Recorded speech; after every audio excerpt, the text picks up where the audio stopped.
Assalamualaikum warahmatullahi wabarakatuh. Perkenalkan, nama saya Dian Eka Wayuni, NIM 347 dari kelas Psikologi G 2019. Di sini saya akan mempresentasikan mengenai aspirasi diri dan perencanaan pengembangan diri saya.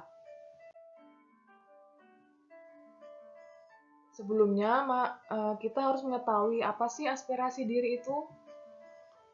Aspirasi berasal dari kata aspire, yang artinya bercita-cita atau menginginkan.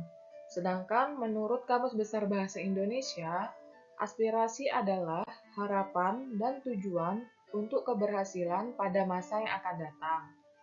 Jadi, aspirasi diri adalah keinginan individu untuk memperbaiki atau meningkatkan kehidupannya menjadi sebuah harapan hidup yang lebih baik lagi dari keadaan sekarang.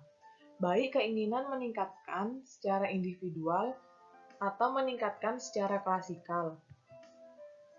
Aspirasi diri dapat dipengaruhi oleh beberapa faktor, di antaranya intelijensi, jenis kelamin, minat, nilai yang dianut, tekanan keluarga, harapan kelompok, tradisi kultural, kompetisi dengan individu lain, pengalaman di masa lalu, media massa, dan karakteristik personal.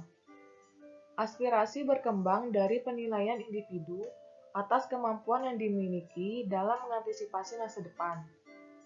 Aspirasi terbentuk oleh pengalaman berhasil dan gagal pada masa lalu. Selanjutnya, perencanaan pengembangan diri. Rencana pengembangan diri adalah panduan bagi individu untuk mengikuti atau mendapatkan diri individu dari tempat individu berada sekarang ke tempat yang ingin individu berada di masa depan. Oleh karena itu, rencana pengembangan diri pada dasarnya ialah peta jalan bagi individu tersebut. Perkembangan bisa dilakukan dari berbagai aspek, seperti aspek kualitas diri berupa sikap dan mental, finansial, karir, dan lain sebagainya. Berikut ini beberapa cara yang mungkin dapat dilakukan agar bisa terus mengembangkan diri. Yang pertama, rajin membaca buku. Kemudian, mencoba hal baru. Lalu meningkatkan skill. Keempat, olahraga. Dan yang terakhir, meminta masukan dari teman. Selanjutnya, saya akan membahas tentang self-development plan atau rencana pengembangan diri saya. Di sini saya akan membahas hal-hal yang akan saya lakukan atau sebagai rencana untuk masa depan. Yaitu, saya akan membahas tujuan jangka panjang, tujuan karir spesifik, keterampilan utama yang dibutuhkan untuk meraih tujuan, keterampilan yang dibutuhkan untuk bekerja, tindakan yang diambil, serta waktu penyelesaian pelatihan.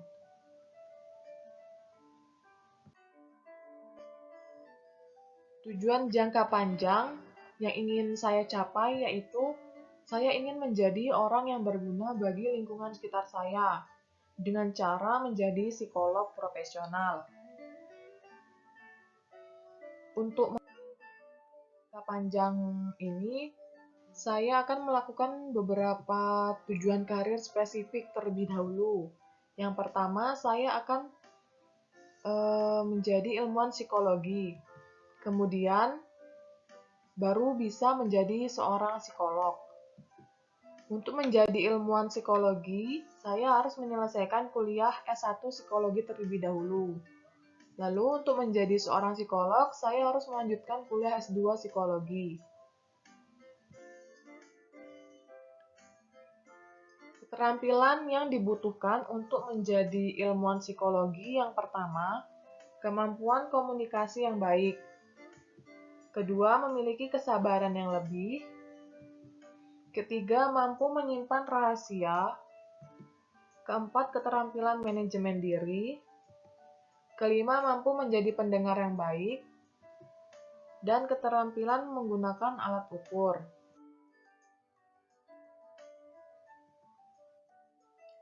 Tindakan yang akan saya ambil untuk mewujudkan menjadi ilmuwan psikologi, yang pertama, melakukan pelatihan public speaking, lalu kursus bahasa Inggris, kemudian saya akan mengikuti webinar yang berhubungan dengan psikologi, lalu saya juga akan mengikuti berbagai organisasi. Di sini saya juga mungkin bisa lebih sering membaca buku, kemudian membangun sifat empati dan simpati dengan cara lebih sering menolong orang lain, kemudian menjadi relawan. Untuk menjadi seorang ilmuwan psikologi, saya akan memanfaatkan peluang pelatihan di atas dalam waktu kurang lebih 4 tahun. Lalu, keterampilan yang dibutuhkan untuk menjadi psikolog. Yang pertama, kemampuan komunikasi yang baik. Kedua, mampu menjaga rahasia klien. Ketiga, memiliki kesabaran yang lebih dalam menghadapi klien dan lingkungan sekitar. Keempat, mempunyai jiwa support yang tinggi pada klien. Kelima, kemampuan menganalisa suatu masalah.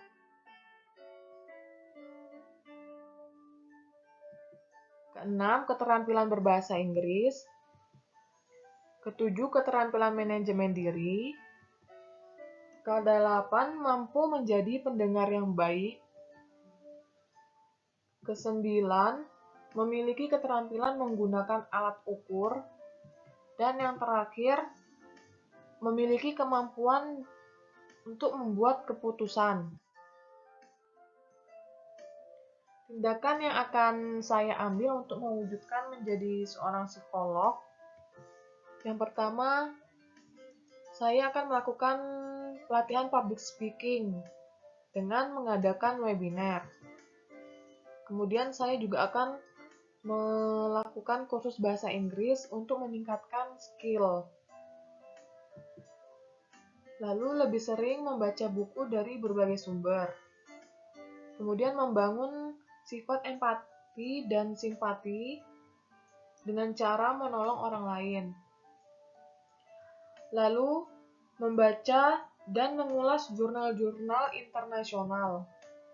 Kemudian melakukan psikoedukasi melalui medsos. Lalu lebih sering menganalisis suatu masalah. Kemudian melakukan konseling guna mengasah kemampuan. Dan yang terakhir, bertukar pikiran dengan yang lebih berpengalaman. Untuk menjadi seorang psikolog yang profesional ini, saya akan memanfaatkan peluang pelatihan di atas dalam waktu kurang lebih selama 5 tahun. Setelah hasil dari presentasi saya, apabila ada kesalahan saya mohon maaf. Wassalamualaikum warahmatullahi wabarakatuh. Terima kasih.